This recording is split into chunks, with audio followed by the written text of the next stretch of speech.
Hey guys, I was scrolling through Instagram while drinking my morning coffee and I realized I haven't really done any update videos in a long time, so here's a quick one. So the kids finally started school a couple weeks ago, and so of course I'm very tired, extra tired every morning, but I still haven't been able to get much done because my dad is still home and I am his only caretaker. And while the delirium, thank God, has gotten a lot more rare since he's been out of the hospital for a couple weeks, he still needs diaper changes and like just, you know, the physical needs are still very intense. And some days, you know, he only asks me for help like a couple of times a night and several times throughout the day. A lot of times I actually have to go check on him because he doesn't call me.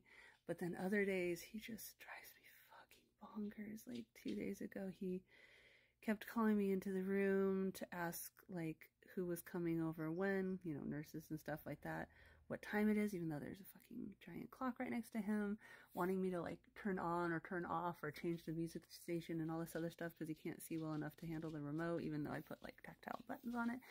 Just like, oh my God. Like I was in the middle of putting the kids to bed, you know, the last 10 minutes, and I was like, Dad, I'll be right back. Walk out of the room 30 seconds later, ring, ring, ring, ring. I gave him a servant spell because he could not figure out how to use a cell phone. He could not figure out how to use a real walkie-talkie. He could not figure out how to use a toddler's walkie-talkie that literally has one button on it.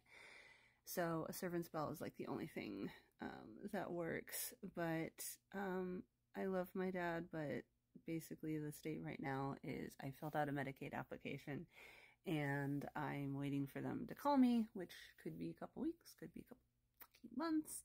And we still don't know if they're even going to approve us for Medicaid because between my dad's Social Security and annuity, he's like $100 over the median, which is only $2,200. And if we're going to put him in an adult group home, which is not the same as a skilled nursing facility, which are basically like sanitariums where they just throw him in a corner and then maybe check on him 2 or 3 times a day. An adult group home is actually more like a family where they actually generally do have a family that runs it, and you know, there's only like 4 or 5 other people and they're living in an actual house together. And there's a couple out there that the hospice social workers really like and say that they're very you know, loving and attentive and stuff.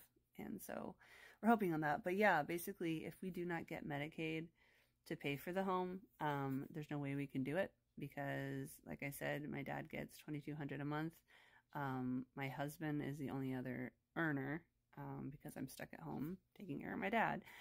And so there's no way we could afford a home to put my dad in a home just by ourselves because like the base price is like $5,000 and it can easily jump up to like $12,000 a month. So yeah, that's my life right now. Getting up early every morning, excuse me, to get the kids off to school and then having them come home at 2:30 and resume the chaos. And throughout all day and all night, I am changing my dad's diaper.